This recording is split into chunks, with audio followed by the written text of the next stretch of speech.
প্রতিদিন দেশে এবং দেশের বাইরে ঘটছে অনেক ঘটনা, জন্ম হচ্ছে সংবাদের। দিনের সংবাদ এবং সেখান থেকে বাছাই করা সংবাদের বিশ্লেষণ নিয়ে ডিবিসি নিউজের নিয়মিত আয়োজন গ্রেট ওয়াল সিরামিক ইন্ডাস্ট্রিজ লিমিটেড নিবেদিত সংবাদ সম্প্রসারণ নিয়ে আমি শারমিন চৌধুরী আছি আপনাদের সাথে। আর প্রতিদিন এই আয়োজনে আমার সাথে স্টুডিওতে থাকেন দুজন অভিজ্ঞ সাংবাদিক, যাদের দীর্ঘ অভিজ্ঞতা থেকে আমরা জেনে নেই সংবাদের আদ্যপান্ত পর্যালোচনা। আজ আমার সাথে সংবাদ সম্প্রসারণে অতিথি হয়ে এসেছেন সিনিয়র সাংবাদিক মাহফুজুল্লাহ এবং সমকালের উপসম্পাদক অজয় দাশগুপ্ত। আপনাদের দুজনকেই স্বাগত জানাচ্ছি আজকের সংবাদ সম্প্রসারণে। এই সংবাদগুলো নিয়ে কথা বলবো আমার অতিথিদের সাথে। প্রথমেই সবশেষ যে খবরটি আমরা দেখলাম এটি নিয়ে একটু কথা বলতে চাই। সড়ক ও মহাসড়ক বিভাগের সচিব মোহাম্মদ নজরুল ইসলাম বলছেন যে জুনের মধ্যে সব কাজ ঠিকঠাক হয়ে যাবে। আমরা এই বিষয়ে আমাদের সঙ্গে সংযুক্ত হবেন সড়ক ও জনপথ বিভাগের তত্ত্বাবধায়ক প্রকৌশলী মোহাম্মদ সবুজউদ্দিন খান, তাকে আমরা সংযুক্ত করে নেব। তবে তার আগে আপনাদের একটু মতামত জেনে নিই, আপনাদের আসলে কতটা আস্থা পাচ্ছেন সড়ক ও মহাসড়ক বিভাগের সচিব এর বক্তব্যে যে জুনের মধ্যে এই বেহাল দশা ঠিকঠাক হবে? মাহফুজুল্লাহ, দেখেন, রাস্তাঘাট, মানুষ চলাচল, পরিবহন, এসব নিয়ে আলোচনা আমার নিজের কাছে এখন খুব মনে হয়, অর্থহীন মনে হয়। কারণ আপনিও জানেন, অজয় দাসও জানেন, আমরা তো দিনের পর দিন এগুলো নিয়ে আলোচনা করছি, পত্রপত্রিকা লেখালেখি হচ্ছে, টেলিভিশনে রিপোর্ট হচ্ছে, তাতে কি সমস্যার খুব সমাধান হচ্ছে? মনে হচ্ছে যে এটা দেখার জন্য কেউ নেই। আমাদের ঢাকা উত্তর সিটি কর্পোরেশনের মেয়র আনিসুল হক, তিনি তার জীবদ্দশায় যে উদ্যোগ গ্রহণ করেছিলেন তাতে আমরা লক্ষ্য করেছি ঢাকার এই উত্তর সিটি কর্পোরেশন এলাকার অনেকগুলো রাস্তাঘাট আপনার সাংঘাতিক রকমভাবে উন্নত হয়েছে, সেখানে যাতায়াত সহজতর হয়েছে।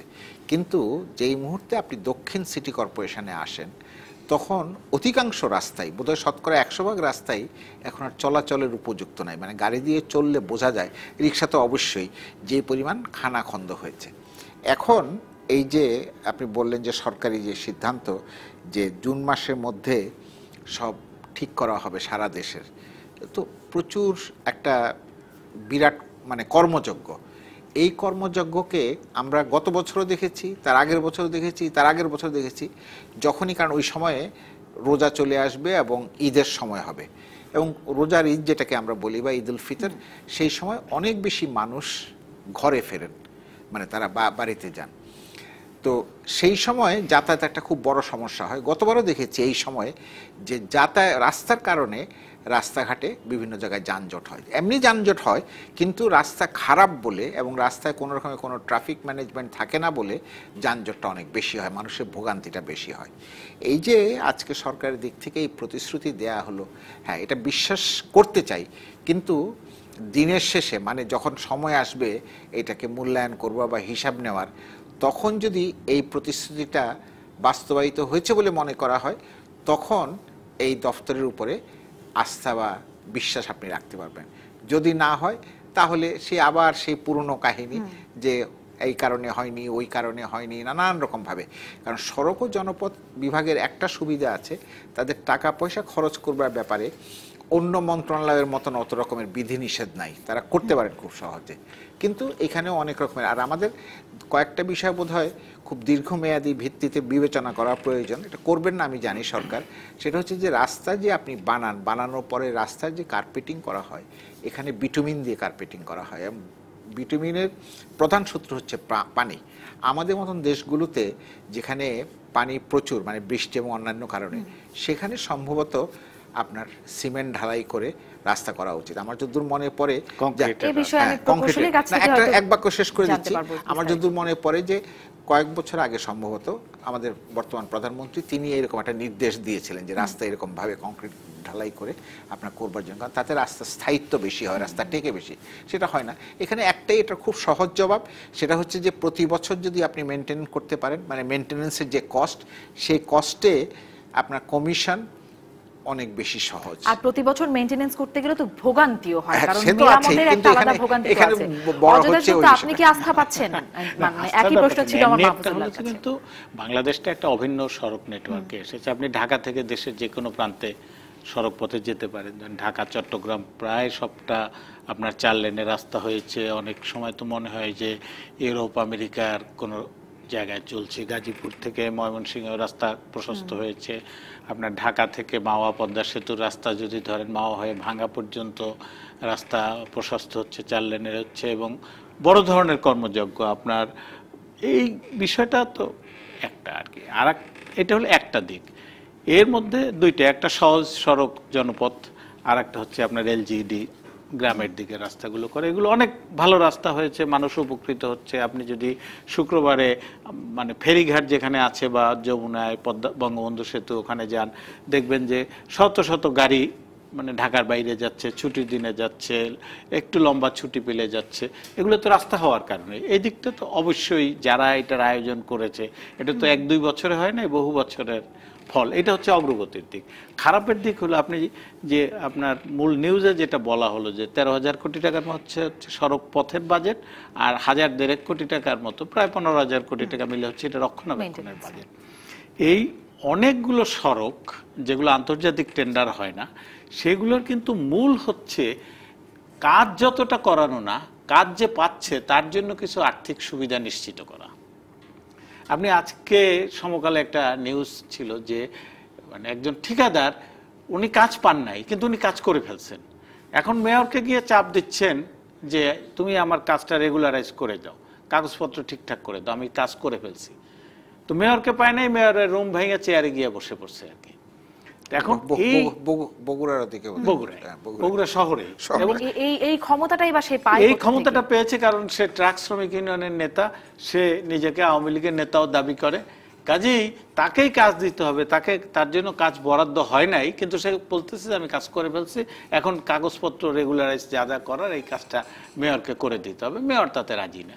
এখন এই যে সারা দেশে এই যে 1,500 কোটি টাকা রক্ষণাবেক্ষণের জন্য, এই কাজটা বড় অংশ, সবটা হয় না কিন্তু বড় অংশ কোনো রকম একটু ইটের খোয়া বিছায়া, কোনো রকম একটু পিচের সামান্য ই করে কাজটা করা হয়, এবং বাকিটা দলীয় নেতা, প্রভাবশালী ব্যক্তি, বাট বহুদিনের ঠিকাদার, ব্যবসায় জড়িত, এদের সবার মধ্যে ভাগ বাটারা হয়।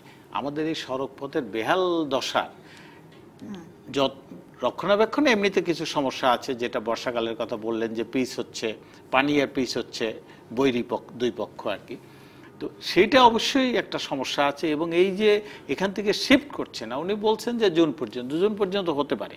এবছর ইলেকশন বছর, কাজেই রাস্তাঘাট যাতে ভালো হয় সেটার জন্য সরকার বিভিন্ন এলাকার এমপিদের, কিন্তু এমপিদের যারা কাজটা নিবে বা এই সহজ বা এলজিডি যারা কাজটা করাবে, উভয়েরই লক্ষ্য থাকবে যে এইখান থেকে যেহেতু প্রচুর ড্রেনেজ করা যায়, কাজেই যত বেশি কাজ যাবে তত বেশি অনিয়মের, তত বেশি ব্যক্তি বিষয়গুলো সম্পর্কে আরো একটু স্পষ্ট হতে চাই।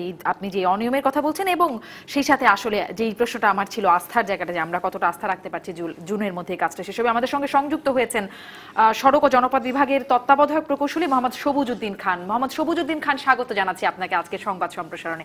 আসলে বাস্তবতা কি বলে, রাস্তার যা অবস্থা তাতে কি মনে হয় যে আসলে জুন মাসের মধ্যেই সব রাস্তার এই বেহাল দশা, খানাখন্দ এগুলো ঠিকঠাক হবে বলে আমরা আশা রাখতেই পারি, আশ্বস্ত হতে পারি?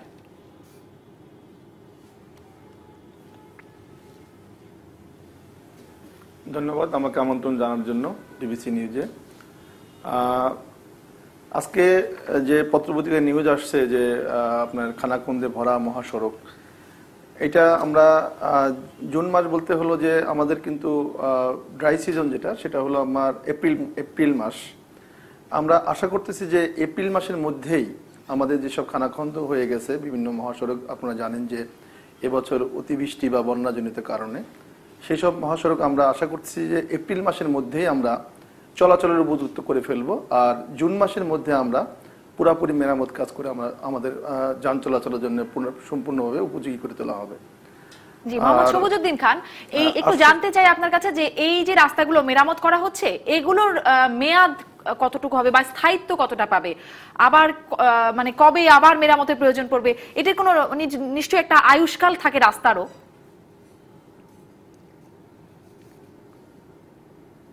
জি জি, আপনার জানা দরকার যে আমাদের দুই ধরনের মেইনটেনেন্স সাধারণত রোডে হয়। একটা হলো পিরিয়ডিক মেইনটেনেন্স আর রুটিন মেইনটেনেন্স, আর একটা হলো মাইনর জাতীয় কিছু মেইনটেনেন্স। তো আমরা যেগুলো পিরিয়ডিক মেইনটেনেন্সের আওতায় যে সড়কগুলো মেরামত করি, সেগুলো আমাদের 3 বছর আমাদের এটা আয়ুষ্কাল থাকে, এবং আমরা আশা করি 3 বছরই থাকবে। এর মধ্যে আপনি জানেন যে এখানে আমাদের অ্যাকচুয়ালি আমরা মেরামত করি বা ওভারলে করি পুনর্বাসন কি যাই করি না কেন, এইগুলোর স্থায়িত্ব ডিপেন্ডস করে অনেকগুলো ফ্যাক্টরের উপরে।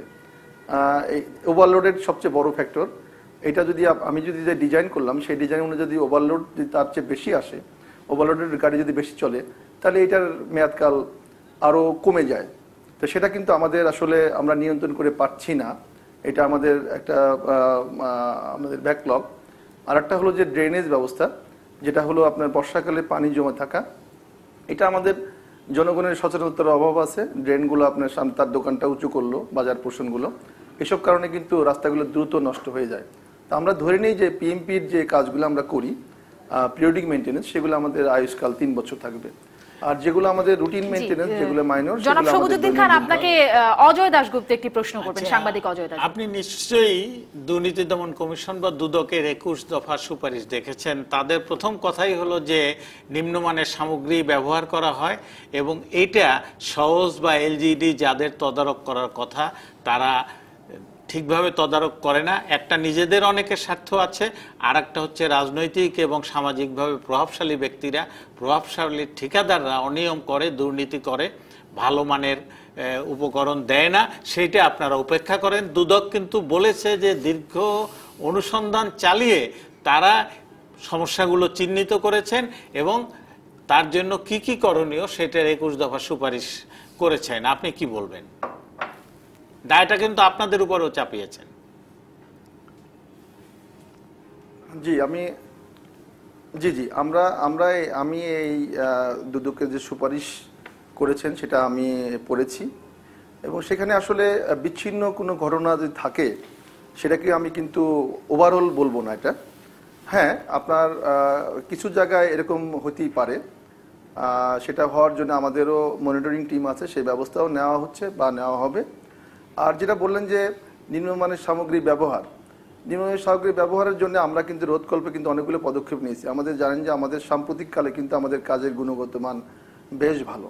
আমরা কিন্তু মনিটরিং ব্যবস্থা শুধুমাত্র গিয়েই মনিটরিং করি না, আমাদের ডিজিটাল পদ্ধতিতে মনিটরিং করি। সেখানে আমাদের আইপি ক্যামেরা লাগানো থাকে, স্ট্যাকইয়ার্ডগুলো বা আমাদের ব্রিজ সাইডগুলো, আমরা কিন্তু যে কোনো জায়গায় বসেই কিন্তু সেই কাজগুলো আমরা দেখতে পাই।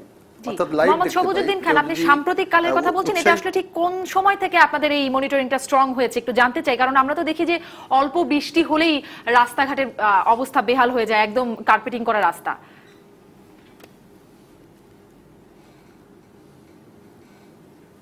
আমরা বলতে পারি যে আমাদের দিন দিন আমাদের মনিটরিং ব্যবস্থা জোরদার হচ্ছে। আপনি যদি বলেন যে আমাদের সাম্প্রতিককাল বলতে আমরা 2 বছর ধরে আমরা এই মনিটরিংটা আরো বেশি জোরদার করেছি। আর অল্প বৃষ্টিতে রাস্তা নষ্ট হয় এটা আমি অস্বীকার করব না। আপনার এর সাথে কিন্তু ওভারলোড একটা বড় ফ্যাক্টর। কিন্তু ওভারলোড যদি যায় এবং বৃষ্টির সাথে যদি ওভারলোড যোগ হয় তখন কিন্তু আসলে আমাদের রাস্তাগুলো খুব দ্রুতই নষ্ট হয়ে যায়। তো সেখানে আমরা যেহেতু ওভারলোড কন্ট্রোল করতে পারছি না ঠিক মতো, সেই জায়গাটাই কিন্তু আমাদের অনেকটা গলদ থেকে গেছে। এই ওভারলোড নিয়ন্ত্রণ করা, মোহাম্মদ সবুজউদ্দিন খান আপনার কাছে আসবো। মাহফুজুল্লাহ, এই ওভারলোড নিয়ন্ত্রণ করাটা কাদের কাজ? তারপরে যে আরো একটা অভিযোগ করলেন, চ্যালেঞ্জের কথা বললেন যে ড্রেনেজ পাশে দোকান করে সেটা আটকে দেওয়া হচ্ছে, এগুলো নিয়ন্ত্রণ কাদের কাজ? শুনেন, নিয়ন্ত্রণ যদি মোটা দাগে আপনি বলেন, নিয়ন্ত্রণ সরকারের, খুব সোজাই। তারপরে সরকারের মধ্যে আপনার মন্ত্রণালয় এবং অন্যান্য বিভাগ দিয়ে দায়িত্ব ভাগ করা আছে। আমি যতদূর জানি এই যে ওভারলোডের বিষয়টি এই মন্ত্রণালয়েরই, সড়ক ও জনপথ মন্ত্রণালয়ের, এবং তারা বিভিন্ন জায়গায় আবার স্কেলও বসিয়েছিলেন। কোনো কিছু কাজ করছে না আমাদের দেশে। এটা কাজ না করার কারণ হচ্ছে যারা এই কাজগুলো করেন এবং যারা এটাকে এনফোর্স করবেন তাদের মধ্যে একটা, আমি ঠিক কি বলবো, একটা অশুভ যোগাযোগ আছে। যে অশুভ যোগাযোগের বিনিময়ে এই জিনিসগুলোকে নিয়ন্ত্রণ করা যাচ্ছে না, এটা হচ্ছে এক। আর দ্বিতীয় হচ্ছে, আমি নিজে এখনও বিজ্ঞানের ছাত্র হিসেবে বিশ্বাস করি যে যত কিছুই করুক, যেমন এইবার আমি জানি না ওনারা এটা বিবেচনায় নিয়েছেন কিনা, এই যে জলবায়ু পরিবর্তনের ফলে এবার নিশ্চিতভাবেই বাংলাদেশে বৃষ্টি অনেক বেশি পরিমাণে হবে জলবায়ু পরিবর্তনের কারণে, যেটা ফোরকাস্ট গত বছরও হয়েছে। হ্যাঁ, এবং আপনি যে জুনের মধ্যে শেষ হবে, তো ওই সময়টাই আপনি জুলাই আগস্ট ওই সময় যে পরিমাণ বৃষ্টি হবে তখন আবার এই সমস্ত রাস্তা আবার এই বিষয়টি আমি আবার একটু সবুজউদ্দিন খান আপনার কাছ থেকে জানতে চাই। এই যে একটা প্রসঙ্গ শুধু আমি বলি যে গত বছরে সড়ক সেতু পরিবহন মন্ত্রী এবং আওয়ামী লীগের সাধারণ সম্পাদক ওবায়দুল কাদের, তিনি একাধিকবার পরিবহন শ্রমিক মালিক যারা এইটা ভাঙার চেষ্টা করেছিলেন যে এখান থেকে মানে ওয়েট বার যেটা আমরা করেছেন সেটা রক্ষা করার জন্য আন্দোলন খুবই করেছেন। আন্তরিকভাবে চেষ্টা হয়েছিল এবং নানান গাড়িতে নানান রকমের প্রোটেকশন ইত্যাদি অবৈধ কিছু সংযোজন সেগুলো বন্ধ করার জন্য পরিবহনের নেতারা, শ্রমিকদের মালিকরা এবং শ্রমিক নেতারা যারা মন্ত্রিসভাতেও আছেন তারা প্রকাশ্য চ্যালেঞ্জ করেছেন যে এটা করতে দেব না। এমনকি এ কথাও বলা হয়েছে যে গাড়ি চালানো বন্ধও তো রেখেছিলেন। যখন বলা হয়েছে যে হরতাল করে 4 দিন স্ট্রাইক করেছেন এবং যখন বলা হয়েছে যে এই মেঘনা সেতু ভেঙে পড়বে তখন মন্ত্রী বলেছে যে দরকার 25,000 কোটি টাকা দিয়ে যদি পদ্মা সেতু করতে পারি তাহলে এইখানে 2,000 কোটি টাকা দিয়ে ব্যয় হলে দরকার হলে আরেকটা সেতু করব, কিন্তু আমরা রাস্তায় কম ওজন নিয়ে কম মাল নিয়ে আমরা চলাচল করব না। প্রকাশ্যে চ্যালেঞ্জ করেছে মন্ত্রী, তারপরেও কিন্তু মন্ত্রিসভায় থেকে এবং দেখা যাচ্ছে ওই মন্ত্রী আমরা সবাই জানি জনাব শাহজাহান খান অন্য সকলের চেয়ে অনেক বেশি ক্ষমতাধর, মানে অবস্থার দৃষ্টি মনে হচ্ছে। মানে সেক্ষেত্রে ওবায়দুল কাদের অসহায়তার কথা প্রকাশ করেছিলেন শেষ যখন টানা, উনি তো আবার দলের বলছিলেন যে তারা অনেক প্রভাবশালী, কিন্তু উনি তো আবার দলের সাধারণ সম্পাদক কিন্তু, এবং মন্ত্রিসভায় যারা আছেন কেউ কিন্তু দলের বাইরের লোক না, কয়েকজন বাদ দিয়ে আর কি। এই যে তার আগে যে জলবায়ু পরিবর্তনের কথাটা বলছিলেন সেটির প্রসঙ্গে আমি মোহাম্মদ সবুজউদ্দিন খান আপনার কাছ থেকে জানতে চাই যে আমাদের দেশ তো প্রাকৃতিক দুর্যোগ প্রবণ দেশ এবং জলবায়ুর যে ফোরকাস্টটা আছে, যে রাস্তাগুলো মেরামত হচ্ছে, খানাখন্দ ঠিকঠাক করা হচ্ছে, এগুলো কি মানে অতিবৃষ্টি, বন্যা এই ধরনের প্রাকৃতিক দুর্যোগের ভার সইতে পারবে?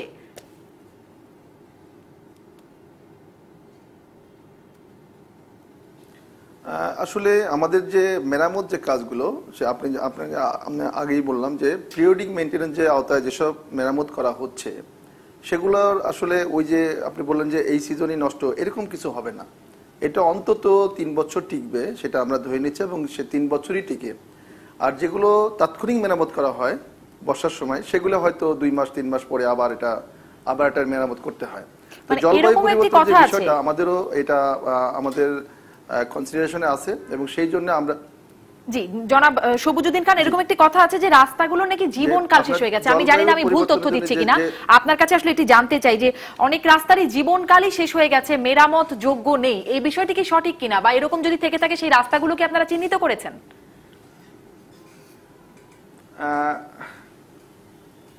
জি, আপনাকে আমি একটা উদাহরণ দিয়ে বলতে পারি। সে আমার লোড ক্যাপাসিটি ক্ষমতা আছে, সে আমি যদি 1 মন নিতে পারি, আমার উপরে যদি 2 মন চাপায় দেওয়া হয়, আমি কিন্তু আমার হাড় বা আমার কিন্তু এখানে কলাপস করবে। কিন্তু যখন আমি কলাপস করবো, আমি যখন ভেঙে পড়বো, আমার একটা অঙ্গ যখন ভেঙে পড়বে তখন কিন্তু আমার 10 কেজি নেওয়ারও ক্ষমতা থাকবে না। তো রাস্তার ক্ষেত্রে কিন্তু ঠিক একই রকম, যখনই আমি লোড যখন দ্বিগুণ হয়ে যাচ্ছে এর ক্ষতির পরিমাণ 16 গুণ হয়ে যাচ্ছে। অর্থাৎ একটা সড়ক তৈরি করা হচ্ছে 20 বছর আয়ুষ্কাল ধরে, যখন লোড দ্বিগুণ করা হবে 10 টনের কাছে 20 টন হবে, তখন কিন্তু এর আয়ুষ্কাল হয়ে যাবে আপনার 1.5 বছর। অর্থাৎ এই যে আয়ুষ্কাল শেষ, আমি ওই সেন্সে বলবো যে আয়ুষ্কাল আমার যে ডিজাইন অনুযায়ী আমি আয়ুষ্কাল ধরে আমি রাস্তা কাজ করলাম তার অনেক আগেই কিন্তু রাস্তাটা নষ্ট হয়ে গেল, তখন কিন্তু আমার আর লোডিং কোনো ক্যাপাসিটি থাকছে না। তো সুতরাং আসলে আয়ুষ্কাল কিছু কিছু বয়সের জন্য হয়েছে, যে 10 বছর 12 বছর 15 বছর গেছে, আবার কিছু কিছু কিন্তু ওভারলোডের কারণেও আমাদের আয়ুষ্কালগুলো শেষ হয়ে গেছে। সুতরাং আমরা একটা গোড়া জায়গায় খুব সিম্পল যদি বলি যে ওভারলোড কন্ট্রোল করার পরেই আমি আসলে বলতে পারবো যে কি কারণে আপনার দোষ দেওয়া যাবে তখন। জি মোহাম্মদ সবুজউদ্দিন খান, আপনাকে অসংখ্য ধন্যবাদ, আপনি আমাদের সাথে সংযুক্ত হয়ে সময় দিয়েছেন। কিন্তু যেই জায়গাটিতে আপনি যেই চ্যালেঞ্জটির কথা বললেন সেখানেই আসলে অসহায়তা প্রকাশ করেছেন খোদ মন্ত্রীরাও, সেটি নিয়ে মালিক শ্রমিকরা ব্যাপক আন্দোলন শুরু করেন। অন্যদিন আলোচনা করা যাবে যে রাস্তার আয়ুষ্কালের কথা বললেন, আমাদের যাদের বিদেশে, হ্যাঁ আমি শেষ করব, আমাদের বিদেশের যাদের অভিজ্ঞতা আছে এবং বিদেশে যেসব রাস্তা দেখার এবং ওইসব রাস্তার ইতিহাস জানার কথা মানে অভিজ্ঞতা আছে, সেখানে কিন্তু এই যে রাস্তার আয়ুষ্কালটা একটা ভিন্ন কনসেপ্ট। কারণ আপনি আমাদের দেশে রাস্তা বানানোর সময় যে পরিমাণ কম্প্যাকশন করার কথা অভিযোগ আছে সেই পরিমাণ কম্প্যাকশনই করা হয় না। তো এগুলো নানান ধরনের ইস্যু আছে, কাজে রাস্তার আয়ুষ্কালটা খুব মানে জটিল বিষয়, সেটি আরো কমে যায় যেটি ওভারলোডের কারণে আপনারা সবাই বলছিলেন, সেটির কোনো সমাধান তো আমরা খুঁজে পেলাম না, মানে এই আলোচনায় অন্ততপক্ষে আসলো না, সেটি নিয়ে আবার একটা ঝামেলা রয়ে গেছে। আমরা একটা বিরতিতে যাই, বিরতির পরে আমরা যখন ফিরবো তখন জাফর ইকবালের উপর হামলার পরবর্তী যে প্রতিক্রিয়াগুলো চলছে সেটা নিয়ে কথা বলবো আইজিপির বক্তব্য নিয়েও। থাকুন সাথেই। বিরতির পর ফিরলাম সংবাদ সম্প্রসারণে। কথা বলবো জাফর ইকবালের উপর হামলার পর আজ প্রধানমন্ত্রী তাকে দেখতে গিয়েছিলেন। আপনাদের কাছ থেকে একটা বিষয় একটু মন্তব্য জানতে চাই, মতামত জানতে চাই। সেটি হচ্ছে যে প্রধানমন্ত্রী গতকালই বলেছিলেন যে হামলাকারী ধর্মান্ধ, কিন্তু আওয়ামী লীগ এবং বিএনপির মধ্যে এক ধরনের দায় ঠেলাঠেলির বিষয় চলছে। আওয়ামী লীগের সাধারণ সম্পাদক বলেছেন বিএনপি হামলাকারীদের পৃষ্ঠপোষক। আজ অর্থমন্ত্রী বললেন যে তিনি নিশ্চিত এটা জামাতের কাজ। অন্যদিকে বিএনপি মহাসচিব হামলার কিছুক্ষণের মধ্যেই বলে ফেললেন যে এটা তাদের কাজ, যারা ঘোলা পানিতে মাছ শিকার করতে চায়, এটা তাদের চক্রান্ত। আজ রিজভি বলেছেন যে বিএনপি চেয়ারপারসন কারাবন্দী করার পর জনতার দৃষ্টি অন্যদিকে নিতেই এই হত্যা চেষ্টা। মানে এর প্রভাব কেমন মনে করেন অজয় দাশগুপ্ত? আমার মনে পড়তেছে যখন এই হুমায়ুন আজাদ যখন ফেব্রুয়ারির শেষ দিনে বই মেলায় আহত, মানে তাকে তো মারাই হয়েছিল, ধরে নেওয়া হয়েছিল যে মরে গেছে আর কি। তার 4-5 দিন পরে ছিল একটা এই এখন যারা সরকারে আওয়ামী লীগের তাদের একটা হরতাল কর্মসূচি ছিল, সম্ভবত 6 মার্চ আর কি, মার্চের 6 তারিখে।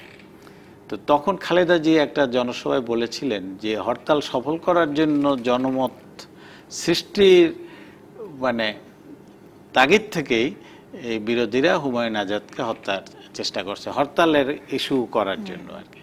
তো রিজভী তো তারই দলের নেতা এবং দায়িত্বশীল পদে থেকে এইরকম মানে অদায়িত্বশীল, দায়িত্ব জ্ঞানহীন, কাণ্ড জ্ঞানহীন কথা বলা, এটা খুবই অনুচিত। জাফর ইকবাল বাংলাদেশের মানে সেরা শিক্ষক, সেরা লেখকদের একজন, তরুণ প্রজন্মের কাছে প্রকৃতই যদি বলেন আইডল। আজকে সে তার বিশ্ববিদ্যালয়ের উপাচার্য বলেছেন যে আমরা যখন কোথাও যাই তখন বলে যে ও আপনি শাহজালাল বিশ্ববিদ্যালয়ের উপাচার্য, জাফর ইকবাল সাহেবের বিশ্ববিদ্যালয়ে আপনি আছেন, অর্থাৎ ব্র্যান্ড নেম হয়ে গেছে। তার সম্পর্কে এরকম কথা বলা, এটা মানে যে একটা তাকে সরকার মানে এরকম মানে খুবই দায়িত্বজ্ঞানহীন মন্তব্য করেছেন মনে করি। সরকারের অবশ্যই এই ব্যাপারগুলো, সরকারের দিক থেকে কিন্তু যে কোনো দেশেই সবচেয়ে নিরাপদ অবস্থানে থাকে সরকার যখন বলে যে এটা তদন্তের বিষয়, তদন্ত চলছে, আপনারা সময় মতো সব কিছু জানতে পারবেন। তাদের দিক থেকেও এই ব্যাপারে সতর্ক থাকা উচিত, কথাবার্তা বলায়, সেটা আশা করব। জনাব মাহফুজুল্লাহ, জাফর ইকবালের উপরে যে হামলাটা হয়েছে এটা নিঃসন্দেহে অত্যন্ত নিন্দনীয় কাজ, এই ব্যাপারে তো কারো কোনো দ্বিমত নেই। দ্বিতীয় হচ্ছে আমি যেভাবে দেখি জিনিসটাকে, দ্বিতীয় হচ্ছে যে এইটি হচ্ছে স্বাধীন মত, মুক্ত চিন্তা, এগুলোর প্রতি এক ধরনের হুমকি। এখন আপনি স্বাধীন মত, মুক্ত চিন্তার এগুলির কোনো চর্চা করতে পারবেন না, সেটা বিশ্ববিদ্যালয়ে হোক, কলেজে হোক বা এমনিতেই হোক, সেটা তো মানে গ্রহণযোগ্য না। গণতান্ত্রিক মূল্যবোধের জন্য এটা সাংঘাতিক রকমভাবে গণতান্ত্রিক চর্চা, গণতান্ত্রিক মূল্যবোধের জন্য হুমকি। তৃতীয় হচ্ছে এই ধরনের ঘটনার সঙ্গে আমরা যেটা করি সাধারণত সবসময় একটা বিশেষ জিনিসের সঙ্গে তদন্ত শেষ হওয়ার আগেই, অপরাধী কে সুষ্ঠুভাবে নির্ধারিত হওয়ার আগেই আমরা কতগুলো সিদ্ধান্তে পৌঁছে যাওয়ার চেষ্টা করি, সেটি হচ্ছে বিপজ্জনক। এবং এই প্রক্রিয়াটি যদি অব্যাহত থাকে তাহলে কিন্তু শেষ পর্যন্ত যারা মূল অপরাধী তারা কিন্তু যে কোনো রকমভাবে ফাঁক পেয়ে বেরিয়ে যায়। এখান থেকে আমাদের বেরিয়ে আসতে হবে। এই যাবতকালে যতগুলো ঘটনা ঘটেছে বিচারের হার তো খুব, সব ঘটনার মধ্যে আপনি দেখবেন এই যে জঙ্গি, অমুক তমুক, এইসব নানান রকম ভাবে অমুক দল জড়িত, অমুক দল জড়িত, এইসব আমি সেই আলোচনায় যাচ্ছি না। আমি যেটা বলতে চাই সেটা হচ্ছে যে এখান থেকে আমাদের বেরিয়ে আসতে হবে এবং পরিষ্কার করে সরকারকেও একটা অবস্থান বলতে হবে, যেটা অজয় দাশগুপ্ত বললেন যে এই ব্যাপারে তো আসলে সরকারের কোনো মন্তব্যই দেওয়া উচিত না। তদন্ত হবে, তদন্ত চলছে, তদন্তের পর আমরা শেষ। আপনার 10 কথা 20 কথা রাজনৈতিক বক্তৃতা দেওয়ারও কোনো প্রয়োজন নাই। এখন একটা পিঠে আরেকটা আসে তো কথা আমাদের দেশে। আমি সেজন্য বলছি যে জিনিসগুলিকে পুরোটাই আপনি দেখবেন, যদি দেখেন যে এটা একটা অপরাধ, তাহলে অপরাধের তদন্ত হওয়া এবং অপরাধের শাস্তি হওয়া, এইভাবে যদি দেখেন একরকমভাবে দেখবেন। তার সঙ্গে আমি যেটা মনে করি যুক্ত হওয়া উচিত যে এই যে মুক্ত চিন্তা, মুক্ত বুদ্ধির যে চর্চা, এইটা আসলে কি সংকুচিত হবে না এইটার প্রসার ঘটবে? যদি আমি প্রসার চাই, এটা গণতান্ত্রিক চর্চার সঙ্গে সম্পর্কিত, গণতান্ত্রিক চর্চাকেও দিতে হবে, গুরুত্ব দিতে হবে। এবং আমাদের সমাজের জন্য সবচেয়ে গুরুত্বপূর্ণ আমি মনে করি যে বাংলাদেশের সমাজের জন্য এই যে মুক্ত চিন্তার, মুক্ত বুদ্ধির যে চর্চার যে আপনার সামনে এগিয়ে নেওয়া, এটা কিন্তু খুব গুরুত্বপূর্ণ, কারণ আমাদের সমাজকে যদি কিন্তু আমরা এই কাজটি করতে যারা বাধা দিচ্ছে এই ফয়জুলের মতো মানুষ, তারা বলছে, মানে ফয়জুলের কথা থেকে আমি বলছি, তারা বলছে জাফর ইকবাল ইসলামের শত্রু, এই জন্য তাকে হামলা করা হয়েছে, তাকে হত্যার উদ্দেশ্যেই হামলা করা হয়েছে বলে পুলিশ বলছে। আজকে পুলিশের মহাপরিদর্শক বলছেন যে ফয়জুল সেলফ রেডিকালাইজড, বা নিজে থেকেই সে জঙ্গিবাদ উদ্বুদ্ধ হয়ে এই হামলা করেছে জঙ্গি মতাদর্শে। কিন্তু মানে এই জায়গাটাতে কি মনে হয়? আমি শেষ করে দেই, অজয় একটু আমি বলে দিই, মানে এরকম একটা অনগ্রসর পুলিশ যে অনগ্রসর না, দেখেন পুলিশ যে বলছে সেলফ রেডিকালাইজড, তো সেলফ রেডিকালাইজড তো যে কেউ হতে পারে যে কোনো সময়, এবং সেটা হলেই যে আপনি একটা মোটামুটি রকমভাবে একটা বড় কনক্লুশন ড্র করবেন সেটাও কিন্তু আবার গ্রহণযোগ্য না। তো এরকম যে ইন্ডিভিজুয়ালি যদি কেউ রেডিকালাইজড হয়ে যায়, আমি হয়ে যায় বা উনি হয়ে যান বা আপনি হয়ে যান, তো তখন কি, তখন আমরা অপরাধ করব, আমরা অপরাধ করার পরে পুলিশ সেই অপরাধীকে ধরবে, আমার অপরাধকে ধরবে, ধরে শাস্তি হবে।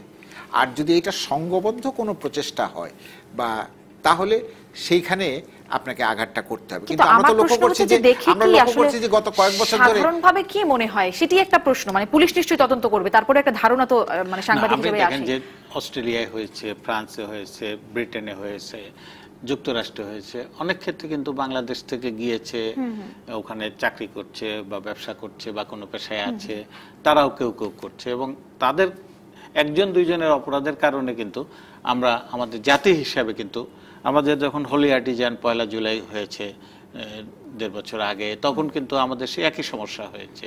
আমরা জাপানের নাগরিকদের হত্যা করেছি, আমরা এখানে ইতালি নাগরিক যারা, তাদেরকে হোলি আর্টিজানে হত্যা করা হয়েছে, আমাদের পোশাক শিল্পে তার বিরূপ প্রভাব পড়েছে, শিক্ষা যারা স্কলারশিপ নিয়ে পড়তে চায়, অর্থাৎ যারা এগুলো করে তারা কিন্তু এটা একটা অপরাধ করছে আমাদের দেশের জন্য। শুধুমাত্র তার ব্যক্তিগত হিংসা যেটা বলছেন যে হয়তো ব্যক্তিগত, যদি ব্যক্তিগত হয়ে থাকে, মানে এইরকম একটা ছেলে ফয়জুল সে জাফর ইকবালকে টার্গেট করবে, কোন জায়গা টার্গেটটা কোথা থেকে করছে আপনি দেখেন। তথ্য প্রযুক্তি তো বিজ্ঞান, মাহফুজুল্লাহ ভাইয়া যেটা বললেন যে আমরা তো বিজ্ঞানসম্মতভাবে চিন্তা করতে চাই, কিন্তু দেখেন এই বিজ্ঞানের কাজটা, মানে যে অগ্রগতিটা, উদ্ভাবনটা, সেইটার অপব্যবহার করছে। কিন্তু আপনি আজকে কালকে আজকে ফেসবুক দেখেন আপনি, বা ইন্টারনেটের নানা জায়গাটা দেখেন, দেখবেন যে নানান রকমের কুৎসা, মিথ্যাচার, এবং আপনি যেগুলো বললেন যে জাফর ইকবালকে ইসলামে তা কেন মরল না, কেন আঘাতটা সমর্থন করছে, এই শক্তির সঙ্গে এই যে রিজভী সাহেব বলছেন যে সরকার করছে, এই শক্তি কি এই সরকারের পক্ষে? এই যে অপশক্তি নানান জায়গায় সক্রিয় আছে, সেই শক্তি কি বাংলাদেশকে নিজের পায়ে দাঁড়ানোটা দেখতে চায়? তারা তো কখনোই না, বরং তারা বিন লাদেনে উৎসাহিত হয়, তারা আইএসএ উৎসাহিত হয়, তারা সিরিয়ায় বাংলাদেশ থেকে নারী শিশুকে নিয়ে জিম্মি করে এই সহিংসতা পরিচালনা করে। অনেকগুলো প্রশ্ন আসলে এর মধ্যে রয়ে যাচ্ছে, নিশ্চয়ই তদন্তের কথা জানা যাচ্ছে, যদি তদন্তের খুব বেশি কিছু আমরা শেষ পর্যন্ত জানতে পারি না, তবু আশা রাখবো অন্তত জানি না শেষ পর্যন্ত আমাদের বিরুদ্ধে যেতেই হবে। যে মানে আমাদের আইন শৃঙ্খলা বাহিনী কত ক্ষেত্রে তো এই ধরনের সন্ত্রাস দমন করতে পেরেছে, কারণ যে মানে একেবারে বেপরোয়া হয়ে নেমে পড়েছিল, সেটা তো একটা অনেকগুলো অভিযানে অনেকটাই স্বস্তির দিকে ছিল, কিন্তু এই ঘটনাটাতে আবার একটা আতঙ্কের জায়গা চলে এসেছে। আমরা একটা বিরতিতে যাচ্ছি, দর্শক থাকুন সাথে, ফিরছি অনলাইন পত্রিকাগুলো সবশেষ খবর।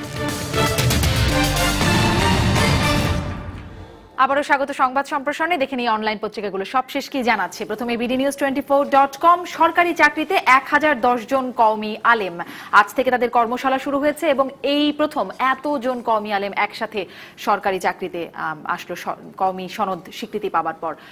শীর্ষ খবরে আছে ত্বকী হত্যা, 5 বছরেও তদন্তে গতি নেই, সপ্তাহখানেক হাসপাতালে থাকতে হবে জাফর ইকবালকে।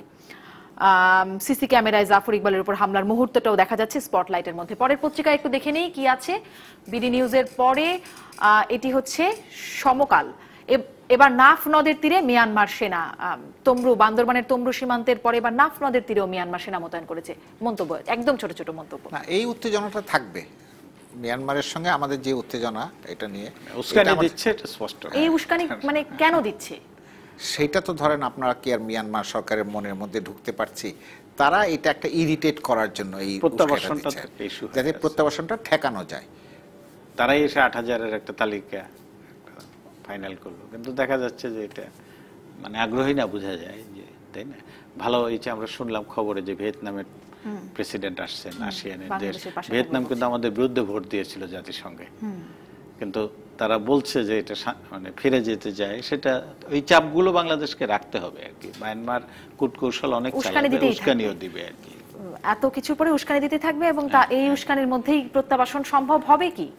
সম্ভাবনা খুব কম। আমাদেরও কিছু পাল্টা মানে হুমকি বোধহয় দেওয়া উচিত ওদেরকে, কারণ ওরা মনে করছে যে আমরা একেবারে অসহায় দুর্বল, কাজে আমাদেরকে কিছুদিন পর পরই বা একদিন পর স্বরাষ্ট্রমন্ত্রী সেদিন বললেন যে ভুল বোঝাবুঝির কারণে সীমান্তে সেনা মোতায়েন করেছে। আবারও হ্যাঁ তারা বলেছিল বলে তারপরে আবার নতুন করে সীমান্তে, তমরু সীমান্তে আবার, এবং আজকে দেখছি নাফ নদের তীরেও অতিরিক্ত সেনা মোতায়েন করেছে। পরের পত্রিকাটিতেও একটু দেখে নিতে চাই খবর। যুগান্তরে পাট প্রতিমন্ত্রীর ছবি দেখতে পাচ্ছি। বিশ্ব ব্যাংকের প্রেতাত্মারা অর্থ মন্ত্রণালয়ে বসে আছে বলছেন পাট প্রতিমন্ত্রী। উনি বলছেন যে আসলে পাট শিল্পের, পাট খাতের উন্নয়নের জন্য যে ধরনের প্রকল্প প্রস্তাব নানাভাবে যায় অর্থ মন্ত্রণালয়, সেটা ছাড় করে না। এবং সেটা তারা রিলেট করেছেন যে 2004 সালে বিএনপি ক্ষমতায় থাকার সময় যখন আদমজি জুট মিল বন্ধ করে দেওয়া হয়েছিল, সেটা বিশ্ব ব্যাংকের চাপেই হয়েছিল। সেটাই বলছেন যে সেই একই মনোভাব বিশ্ব ব্যাংকের রয়ে গেছে এবং আমাদের অর্থ মন্ত্রণালয়ের ভেতরেও ওই মন্ত্রণালয় থেকে আরেক মন্ত্রণালয়ের বিরুদ্ধে বক্তব্য। অসংখ্য ধন্যবাদ অজয় দাশগুপ্ত, মাহফুজুল্লাহ দুজনকে। শেষ করছি আজকের সংবাদ সম্প্রসারণ। ভালো থাকবেন।